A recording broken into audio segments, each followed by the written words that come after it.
నిప్పులాంటి నిజాలు. నువ్వేంటో, నీ చరిత్రేంటో మొత్తం తెలుసుకుంటాను. నువ్వు ఏ కుట్రతో మా కిరణ్ జీవితంలోకొచ్చావో అది కూడా తెలుసుకుంటాను. ఆ వివరాలన్నీ సాక్ష్యాలతో సహా దొరికాక నిన్ను సరాసరి జైలుకి పంపిస్తాను.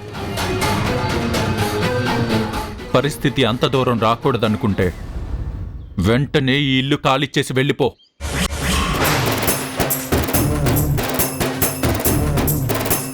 మా కిరణ్ జీవితంలో నుంచే కాదు, ఈ ఊరు నుంచే శాశ్వతంగా వెళ్ళిపో. బ్రతికిపోతావు.